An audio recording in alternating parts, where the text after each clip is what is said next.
Eorgan crouched at the edge of the ancient oak grove, staring into the dense canopy that concealed the path beyond.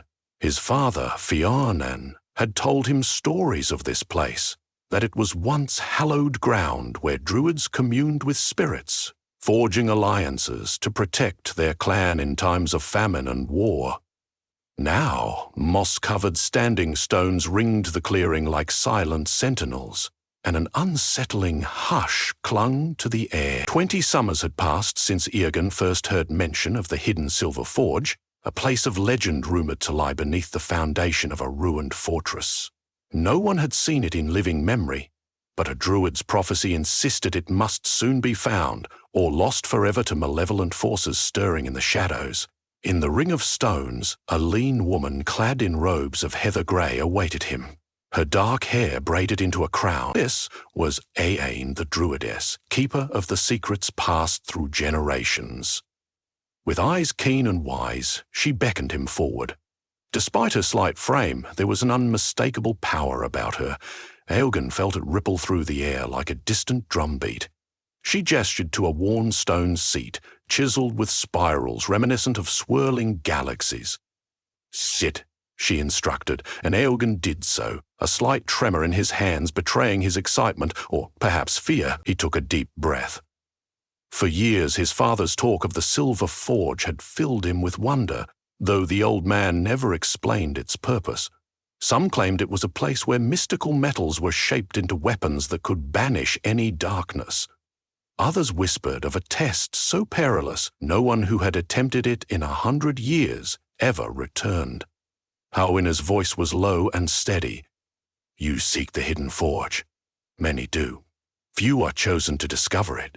She reached out, placing a dried peat-based incense upon a small brazier. A faint, bitter scent wafted upward. "Close your eyes." Eo did, focusing on the swirl of smoke.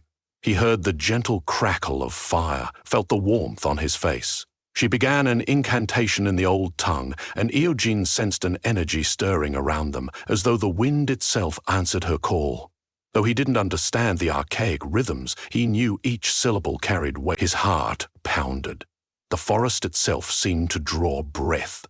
When her chant finally ended, her gaze settled on Aeon with an unwavering intensity.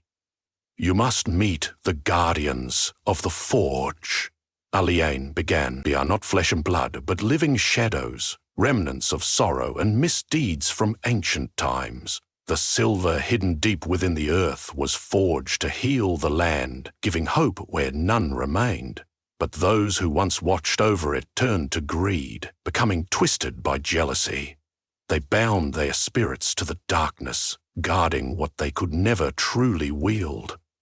Eorgan's mouth went dry. He had known of dreadful guardian spectres, wraiths, or beasts, but shadows? He had never heard of such creatures in the clan sagas. "How can I defeat them?" he asked softly. Ainea tossed a handful of gravel onto the brazier, and sparks danced. "They cannot be fought with ordinary weapons. Their forms shift with the faintest hint of light. They slip between the cracks of stone and twist the darkness to conceal themselves. Only by harnessing the essence of the silver itself can one banish them." She nodded at him, as if acknowledging his destiny. "The path is fraught with illusions, meant to prey on your doubts. Hold firm to your honor, your loyalty, and you may yet reach the forge." He left the oak grove at twilight, the horizon streaked with gold and crimson. Although doubt gnawed at him, a fresh determination coursed through his veins. It was his clan's time of peril. Their farmland had yielded scant harvests, and rumors of an invading warband spread fear. If the Silver Forge truly held power to protect them, Eorgan had to try. At dawn, he set forth along a half-forgotten trail that wound through the mountains. Gnarled oak roots and tall yew trees lined the path, echoing the hush that guarded ancient secrets. The wind rustled, carrying the scent of rain-soaked earth. Eorgan imagined the ghostly shapes flickering among the rocks, and a shiver trailed down his spine. He kept his spear close at hand, though he suspected it would do little good against living shadows. After 2 days, the path ended at a great ravine laced with mist. What remained of a collapsed stone bridge jutted precariously over the void. Eowyn noticed an old rope, frayed and bleached by sun and rain, dangling from one side to the other. The ruins of a once proud fortress perched atop a cliff on the far side. He could almost sense the silent whisper of an ancient host. When he tested the rope, it creaked ominously. He proceeded with care, each handhold a risk. Mist swirled below, making it impossible to judge how deep or treacherous the drop was. Perhaps it was bottomless. He dared not linger on the thought. His arms burned as he inched across, feet seeking the slightest purchase on the remaining stone pillars. He glanced down only once, saw a swirl of darkness in the fog, and swore he glimpsed shifting silhouettes, waiting. He set his jaw and willed his muscles not to fail him. Reaching the far side, he collapsed on damp grass, sucking in lungfuls of air and feeling the pounding of his heart. Above him loomed the fortress ruins, towering arches and shattered battlements. A single iron gate led inside. Its warped hinges refused to budge. He circled the perimeter, eventually locating a fallen portion of the wall. High above, ravens circled in watchful arcs. He scrambled over the rubble and found himself within a courtyard of broken cobblestones, ivy-draped crumbling statues. A hush lay over everything, thick as winter fog. Beyond another archway lay the fortress's great hall, roofless and littered with debris. Carved pillars still stood, though their carvings had faded into ghostly outlines. Organ felt that same creeping sensation on his skin. He slid through a shattered door and followed a corridor that sloped downward, leading him deeper into the fortress's underbelly. The torch he lit spat and crackled, its unsteady flame barely chasing away the gloom. Far below the fortress, the corridor opened up into a cavern whose walls were layered with glimmering minerals. A slow, steady drip echoed off the stalagmites. Organ's torch cast jittery shadows in all directions. At one side he spotted a black opening. He advanced slowly, feeling the air turn colder. The drip turned to a trickle, and the fluttering torch illuminated a grand vault door carved with symbols of Celtic knots and twisting vines. More importantly, however, he saw something move in the corner of his eye. A flicker that vanished as soon as he turned. He placed a palm against the door. It was made from some dark metal and chilled his fingertips instantly. A presence seemed to pulse behind it, as though it guarded a realm just beyond mortal sight. The door stood ajar by an inch. Applying pressure, Eogon slipped through the gap into a cavernous chamber. Every hair on his arms rose. Within the chamber, the darkness felt alive and predatory. The only illumination came from his torch. He strained his eyes, but the far walls eluded him. Suddenly, a whisper reverberated through the gloom, not in the wind, but as though it came from all around him. His breath caught in his throat. He raised the torch higher, revealing swirling shapes that danced along the walls. The shapes were humanoid silhouettes, writhing in a slow, eerie procession. They separated from the walls in dappled streaks, forming vaguely human outlines. These living shadows seemed to notice Eog, though they had no eyes, no faces. They moved in unison, a dark tide surging across the chamber floor. Eogan swallowed. He recalled Oin's warning. These shadows could not be slain by iron.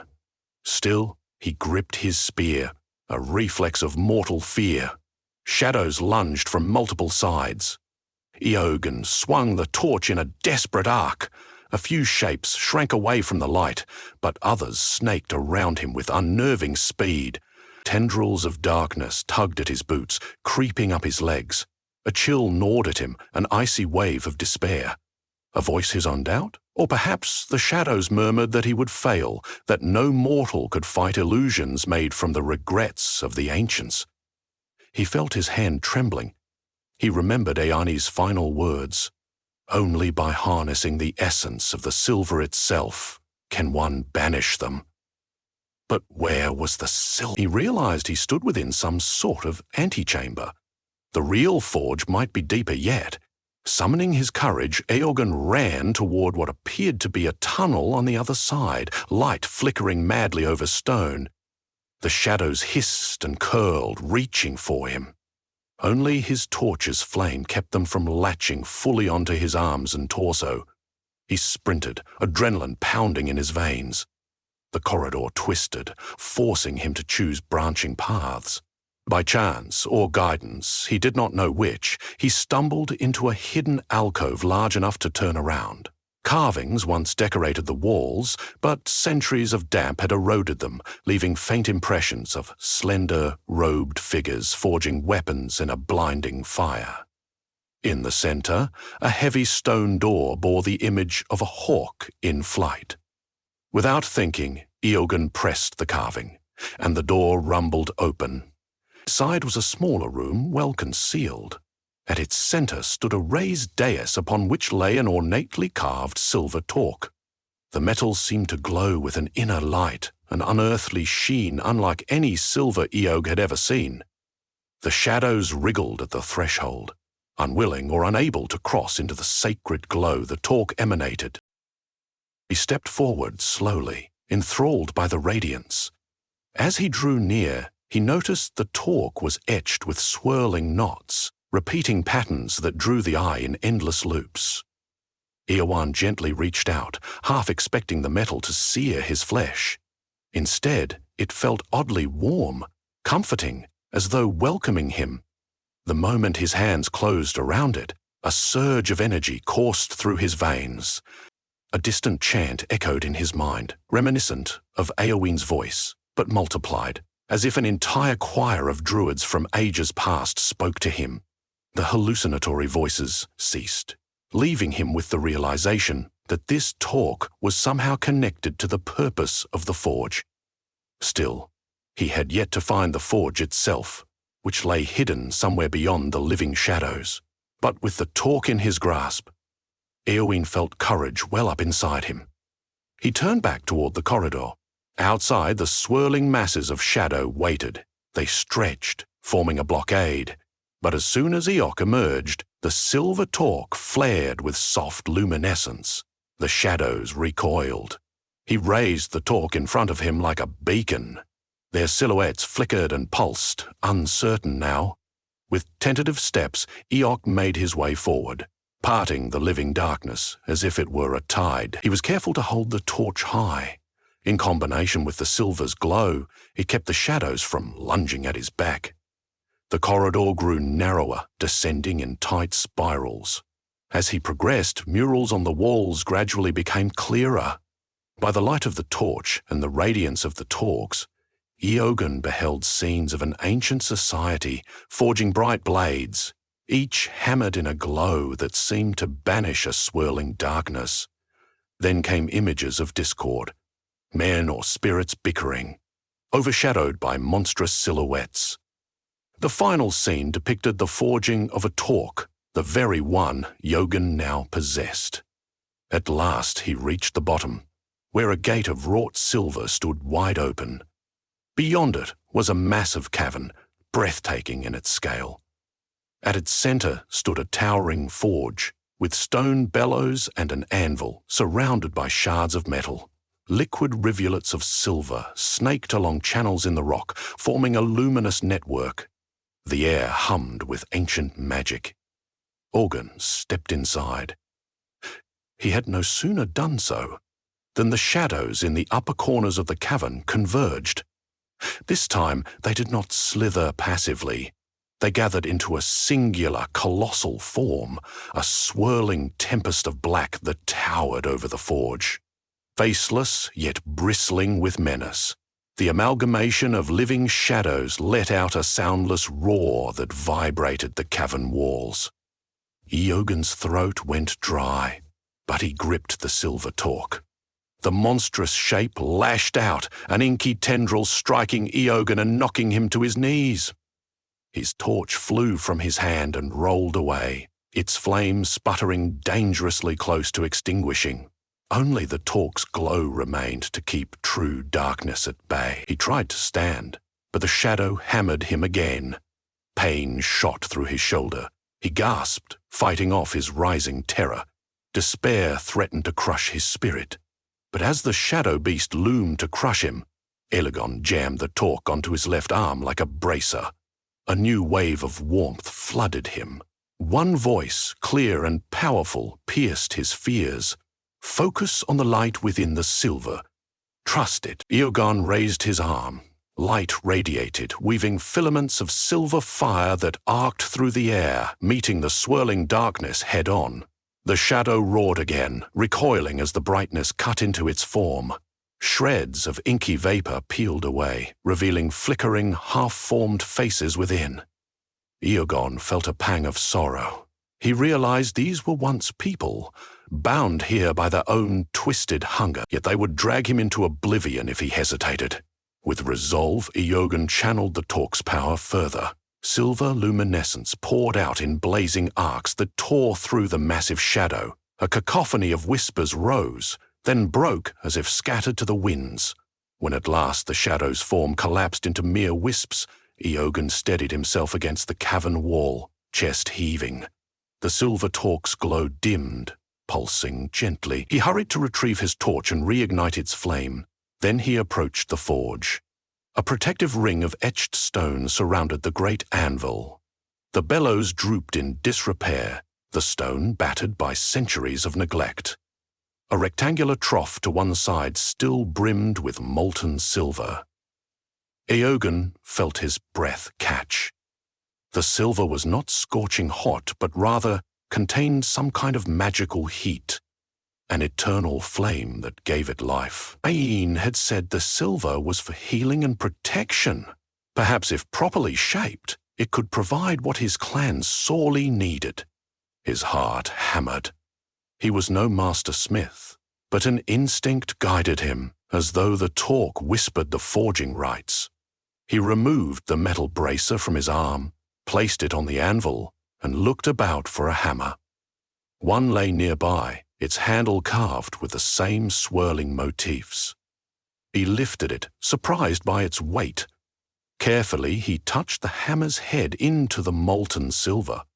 To his astonishment, the metal clung to it like frost to a window pane, forming a bright, dripping mass. Eogan laid that molten silver upon the torque. Then, with steady breath, he began to hammer. Each strike rang out with a resonant note, as if accompanied by hidden voices. Sparks of silver scattered, momentarily lighting the cavern like flashes of lightning. The shadows on the walls quivered, but none dared approach. Eorn felt an uncanny calm settle over him. The forging became a sacred dance, each blow an act of creation, forging not just metal, but also binding conviction to shape. He worked until the torque glowed with renewed brilliance, the swirling designs alive with shifting lines of light. The final strike produced a ringing tone that reverberated through the cavern, seeming to travel beyond the confines of this subterranean realm. In that instant, the silver metal in the trough pulsed, then settled, as though acknowledging his creation. Eogan marveled at the transformed torque, feeling its thrumming power under his fingertips. A hush reclaimed the forge. He glanced over his shoulder. No living shadow stirred. It was as if the forging had driven them away entirely, or freed them from their ancient curse. Eogan prayed that was indeed the case. Dawn felt near. He sensed the passing of time like a gentle tug at his spirit. Carefully, he left the anvil, carrying the reforged torque with reverence. Retracing his steps was simpler this time. The corridors that had once bristled with shifting darkness lay still. Eogan's torch sputtered in the stale air as he made his way back up into the fortress ruins. When at last he emerged into the dawn light, an auburn sky greeted him over the jagged mountain peaks. Though he was weary, he pushed on, stumbling back to the ravine. The rope crossing remained intact. This time, fueled by renewed confidence, Eogan discovered it easier to traverse. The swirling shapes he had glimpsed in the fog before had vanished. No presence pulsed beneath him. It was just a yawning chasm now. He reached the other side as sunlight spilled over the horizon, throwing gold rays across the land. A sense of triumph, tempered by humility, filled his heart.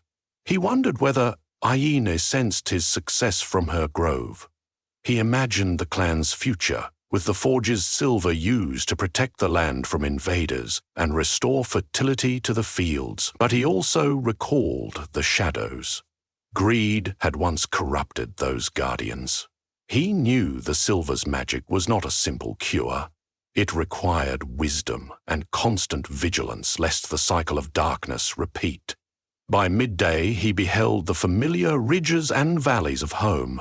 Smoke from cook fires rose in thin spirals, and his heart twisted with longing.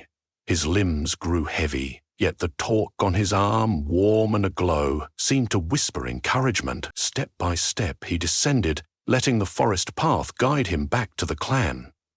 He arrived to find worried faces awaiting him near the standing stones.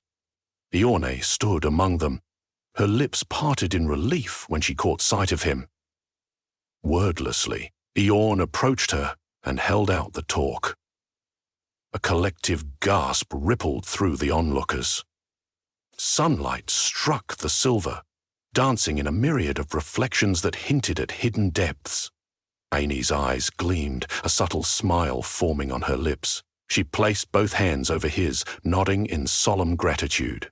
"The forge is awakened," she murmured. "We must be worthy stewards, lest we repeat the tragedy of those before us." Her gaze swept across the gathered families, the children peering from behind parents' legs, the warriors with faces lined by hardship. Eogan felt proud, yet a sense of duty weighed upon him. He would need to guide them carefully, ensuring the silver's power served growth and light, not vanity or conquest. In the days that followed, the clan prepared for a ceremony to bless the torque, forging new bonds among their people. Eogan worked with Aane to share what he had learned. Together, they taught the smiths the forging chants, carefully instructing them on how to handle the sacred metal. A hush of reverence spread through the clan. No one dared take more than what was necessary for the forging of a protective torque or ring. And indeed, as the clan hammered the silver in the flickering glow of twilight fires, they discovered a new unity. Farmers who once argued over plots of land worked side by side. Warriors who boasted in times of peace now bowed their heads in respect, understanding that true power was not measured in how many foes one could vanquish, but in preserving balance. The living shadows had been a dark mirror, reflecting the perils of ambition unchecked. Under Ogun's watchful gaze, the hidden forge was visited only by those with humble hearts, guided by druids who recited wards against corruption. Though the memory of the Shadow Guardians lingered, it served as a constant reminder that alliances forged in light could outlast even the darkest times. Day by day, sword and spear gave way to plough and scythe, strengthened by the subtle power of silver that whispered renewal. Late one evening, as the village drifted to sleep, Eogan stood at the edge of the oak grove where his journey had begun. Clad in a simple tunic, he wore the reforged torque on his left arm. Its gentle luminescence caught the moonlight, casting soft patterns across the leaf-strewn ground. He closed his eyes, listening to the night wind that rustled through oak branches.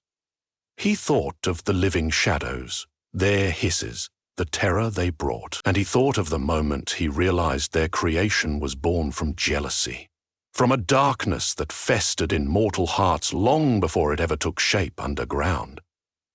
A distant owl hooted, and Eogan exhaled. He felt no arrogance, only gratitude. To face one's shadows and emerge with the light intact was the true measure of a hero's test, he realized. The path ahead would be just as crucial. His destiny was not merely to defeat the Guardians, but to ensure his people never forgot the lesson that power must serve unity and compassion. A pale glow shimmered through the trees, announcing the moon's ascent. He ran a hand over the torque's carved knots. Their endless loops reminded him that those stories wove in circles. Each new generation had its role in shaping them. Eogan turned to the distant mountains. remembering the vault where silver flowed like liquid stars, remembering the final roar of the shadow beast dissolving under the talk's brilliance. Quietly, he resolved to journey there again one day, this time with others, that together they might tend the forge and keep it free from corruption. With another deep breath, he stepped away from the grove. The hero's test had ended, but a guardian's duty began. If the shadows ever rose again, they would be met not by a solitary wanderer, but by a clan united in purpose and faith. Thus, under the swords of moonlight and the watchful hush of the forest, Eogon walked onward, bearing with him the lessons carved by silver and shadow.